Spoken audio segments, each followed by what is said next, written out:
Hi everybody, welcome to today's session. My name is Adina Knack and I am the director of our Center for Equality and Justice. And I want to just let those of you know that the CEJ was founded by a multidisciplinary group of faculty back in December 2006, when then Provost Chris Kimball gave us his support and advocated for the creation of CLU Center for Equality and Justice. We are focused on being a community service of CLU, where we connect students and faculty with community organizations throughout the region to collaborate on research and projects that really investigate and raise awareness about different issues of equality and justice. Today, we come together for the CEJ's Fellowships for Research and Service of Communities, and these were conceived in the summer of 2011, when then CEJ Associate Director Sam Thomas and I met with CEJ Faculty Steering Committee members Hako Huang and Grady Hammerhand, and together we designed a proposal which was approved by Provost Leanne Nielsen and which was funded thanks to Vice President Steve Wheatley connecting with an anonymous donor who gave us the money to jumpstart these summer research fellowships. So my thanks to all of those supporters. Many of those people also served on the selection committees, and we have a couple other selection committee members here with us today, including Pam Brubaker, CLU Professor Emeritus, and I know Anna Jackson Calderon is also on her way, who is Director of CLU's Office of Sponsored Research, and then also Claudia Armand is not able to be with us today. She's the Executive Director of the McCune Foundation, and she has served these last 2 years also on our selection committee.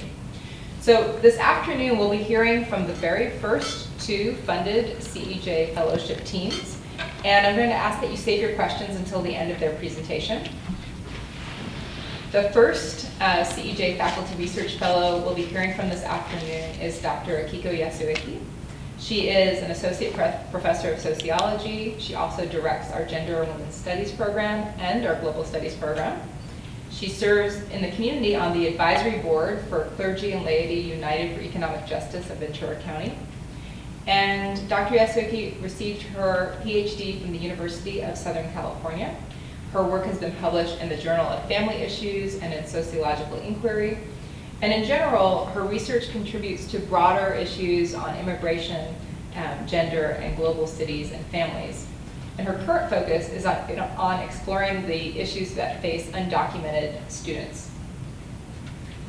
Her research fellow is CLU student Cathy Howell.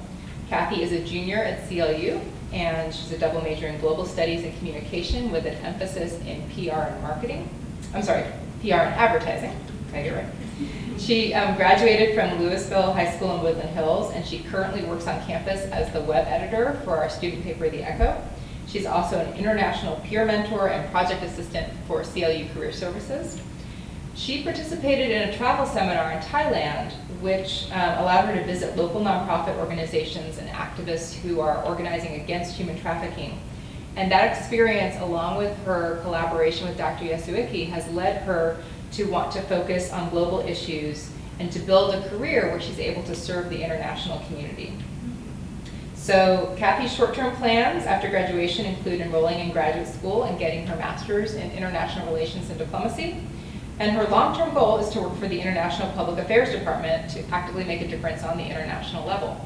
So that is our first faculty student research team you'll be hearing from. Please join me in a round of applause to welcome our CEJ Research Fellows. My topic is about undocumented students. The first I became interested in this topic because I realized that I do have undocumented students in my class, but also as my advisees. And I turned to sociological literature, and I realized also that this unique group of immigrants is also very under-researched. So then, I decided, maybe, that's a really good idea to explore what their experiences have been as undocumented, individuals growing up in the United States. So that's how we launched this new project 2 years ago, try to understand the experiences. This is our research question. What impact does the lack of documentation have on those who came to the U.S. as a minor in the areas of social life, education, identity development, and social activism? So we identified these 4 areas based on our preliminary literature review. This is a 3 years research project. We started 2 years ago, and we are in the middle of collecting data still. So what we can offer today is only preliminary findings we made so far. And before we go into the detailed discussion of findings, first, Cathy is going to discuss a little bit about the federal and also state level immigration policies that have been affecting undocumented students in the state of California in a very different way.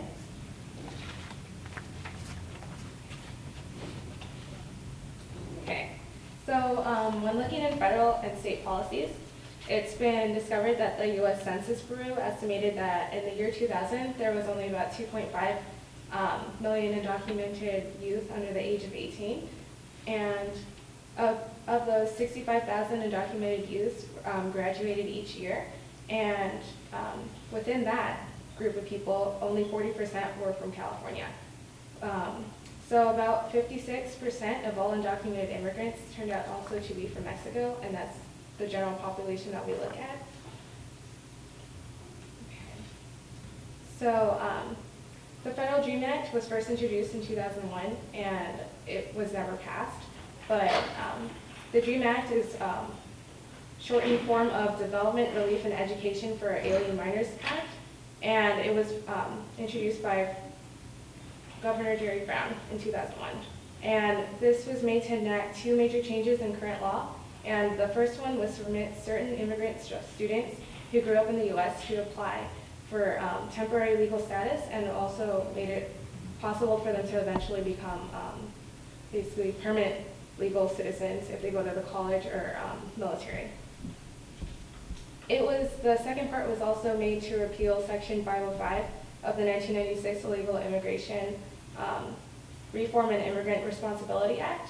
And this act was basically made to discourage states from providing in-state tuition to undocumented students. So, and this was without regard to their immigrant status.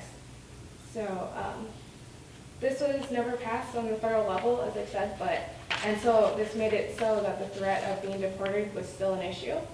And this was still an issue until recently in 2012. So, but along the way, there was other reforms that were passed to help get us to the state that we're at now. So in 2001, Governor Gray Davis signed the Assembly Bill 540, or AB 540, and this allowed certain non-resident students who attended high school in California to receive a diploma or its equivalent, or who has received a diploma or its equivalent to pay in-state tuition. So that was fixed. And in 2011, Governor Jerry Brown signed the California DREAM Act, and for those familiar with it, this allowed undocumented immigrant students to access public and private funding for college. So now it's, I guess it's more accessible for undocumented students. So the threat of being deported was finally alleviated in 2012 with the signing of early child DACA, or basically Deferred Action for Childhood Arrivals. And this was signed by Obama in summer 2012. And a lot of press coverage was made over that one. And so this was basically put into place to allow qualified and documented students who came into the country as a minor to be able to stay or not have the threat of being deported. So they would be able to avoid deportation for 2 years as long as they have proved or can prove that they have actually received a diploma in the state of California and on the federal level. So this also allowed them to get a driver's license and social security number. This is only temporary status though, and can be removed anytime unless the federal DREAM Act passes for real on a federal level. And the DREAM Act would encompass all of the problems that the DACA hasn't been able to cover as passed by Congress. Okay, very quickly, data. So undocumented individuals who came to this country when they were under 15 years old and are currently enrolled in or graduated from university. This is a basic definition for federal level, actually, DREAM Act, and those who are eligible for federal level DREAM Acts. And we conducted 20 in-depth interviews so far, and living in Los Angeles and Ventura counties. And 11 men and 9 women, and 18 Mexican, 1 Jamaican, and 1 Salvadoran. And we didn't really go after Mexican students, but usually that's what happens when we use snowball sampling. Snowball sampling meaning that we use students' networks. And the students, even though they identify, they know they are undocumented students, but they don't hang out with other undocumented students, but rather they tend to hang out with those who share the same ethnicity and the culture, things like that. So that way, just we, got all Mexican undocumented students, but then the research, other statistics shows that there are also undocumented students from other countries. Okay, so we did have some literature reviews, but because we have students and their community members, so instead of going into the detailed literature review, I really want to focus on findings, because that's what you guys want to know, obviously. So far we identified 5 common experiences in growing up in the United States as undocumented individuals. So first one is the saliency of undocumented identity in public. So like or not, and their undocumented identity became the most salient interacting with other people in public. Always being undocumented is in the back of their mind, and like or not, they were always reminded of the limitation that lack of legal status actually causes in their lives when they reached age 16 years old or so. The reason for it is that before that, and then there is no that much difference between undocumented students and the US citizen students, but then at the age of 16, they can get a driver's license, they can get employment, and they are thinking about seriously applying for scholarships and college admissions. And that's the time when they realize that, okay, not having a paper has actually a negative impact on them. But most importantly, so finding number 2, and they have to be always very careful in their words and also conduct, not to reveal their undocumented status accidentally to other people. And as you know that there is really negative sentiment actually around undocumented people. And also there is a real actually consequence of being apprehended and then deported back to their home countries if they are found out their identity is revealed to others. So that means that they have to manage the social identity of undocumented immigrants. And according to Gottman, and then being undocumented would be a discreditable, deviant social identity. And this is kind of similar to gay lesbian identities. And it is invisible in their interactions with other people, mostly, as something that they can hide. But then because this is an identity that has very strong negative connotations, so they try to hide it the best they can. So that means that they engage in so-called stigma management strategies. And they use a lot of stigma management strategies to hide their identity, but the most commonly used stigma management strategy is to develop cover stories. The cover stories sounds good, but most students use a very straightforward term, which is a lie. And one student said that being undocumented made me the biggest liar in the world. And she explained that she had to come up with a bunch of lies explaining why she cannot do what most people do regularly, like accepting good employment opportunity when their internship was turned into a paid position, or why she can't get the driver's license, or why she can't go to a bar or club to celebrate her friend's birthday, or her friend's birthday, or why she can't apply for particular scholarships. So all the time, and she has to lie to other people. And then a lot of actually students mentioned that it's really hard for them to keep lying and to the people that they are very close to them. So that has psychological impact on undocumented individuals. Okay, so the third, as to educational aspiration. So that's very interesting because As you can imagine, and then being undocumented probably will have this dampening effect on their educational aspiration because they realize that they can apply for scholarship, they don't get financial aid. Not only that, even they manage to go through college, they get a degree, but what? And the federal law doesn't permit them to get employment at this point, so then what are you going to do with the degree, right? So once they realize that prospect at age 16 and 17, and then suddenly they can realize that what am I doing here? Why do I have to study? Why I need to get good grades? Because it's not going to really help me at all. So then so when they actually realize that kind of prospect, and many of them reported that they suffered tremendously, and they weren't able to pay attention to their coursework, and also their grades plunged. And then two of them even mentioned that they became suicidal, realizing that, okay, there is no possibility for advancement in this society, and that possibility for advancement is completely blocked, and even hardest work wouldn't change their lots, basically.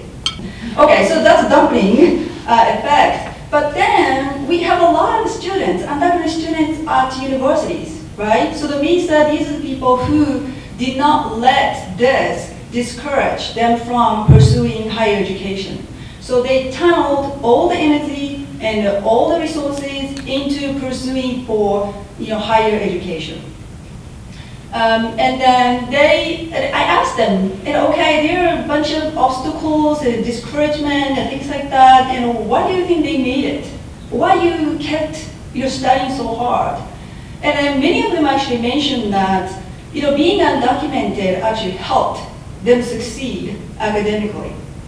So what that means is that they chose to study as hard as possible to really defy the negative sentiments that exist about undocumented immigrants in our society, and then to prove their worth to the society, but also to themselves.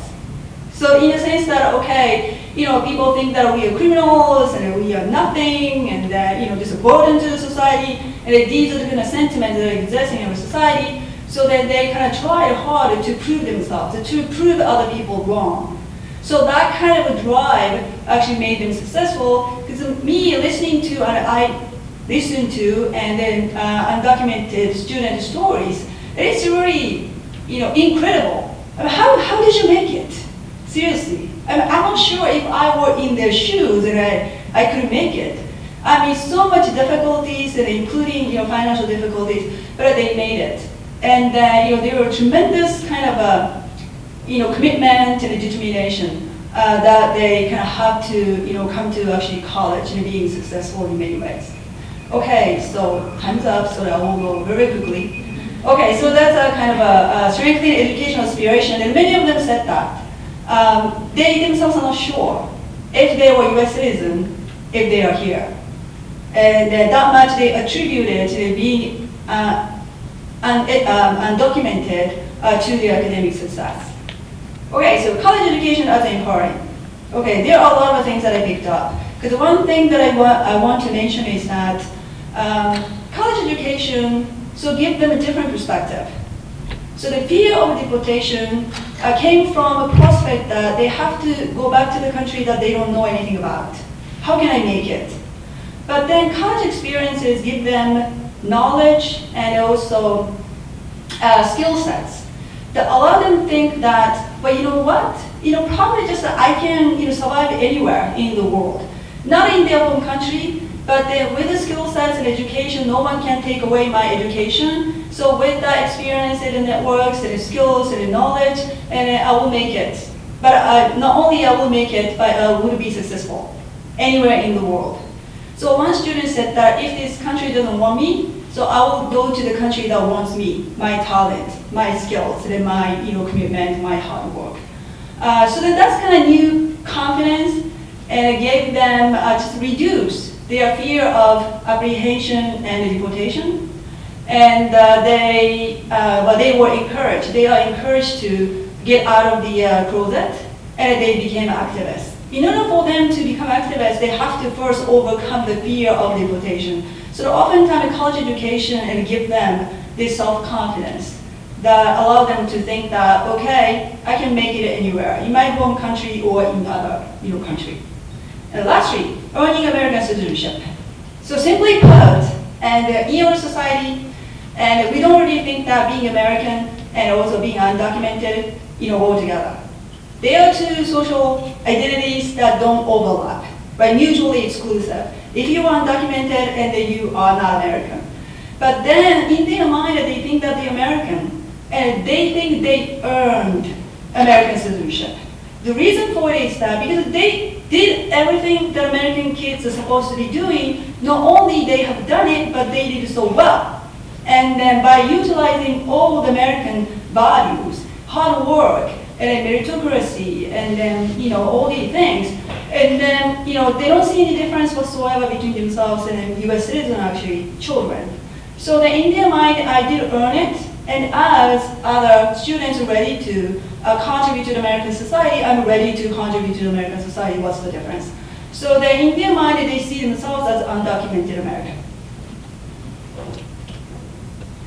Okay, so tentative conclusion, because still I'm analyzing the data, and there are a lot of data sometimes, oh my God, overwhelmed by a lot of data, what should I do? Okay, but in conclusion, at this point, and what I want to sort of emphasize is this. There is a contesting meaning of American citizenship. As an immigration scholar, I know that, and then foreigners can buy green card. As long as they have $500,000 to invest, they can purchase green card. And then in 5 years, they can get citizenship. So are they as American as these students are? So that really raises an important question of in this global time and age. And who is American? Who belongs to this country? So that's the kind of question that they raised. And number two, the transformation of undocumented identity. So the first, of course, they were so ashamed of their identity, being undocumented, and then they didn't like it, and then they were fearful. But eventually, and then those who became so active in the activists, and then transformation occurred. Instead of really rejecting their undocumented identity, or just an undocumented identity being imposed upon them, but rather they embrace their undocumented identity and use it as kind of resource to organize themselves and just fight for their rights in this space or place in American society.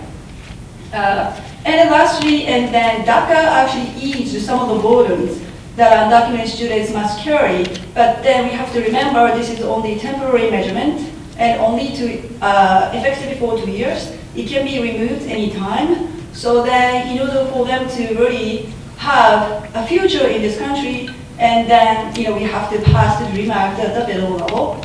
And also these are highly motivated, well-educated professionals, and we don't want to lose these people to other countries. And remember, we are using our immigration policy to import a lot of foreigners to boost up our economy here. Right now we are utilizing the resources already we have in this country. So that's a contradiction that I see in the current immigration policies. Okay, thank you.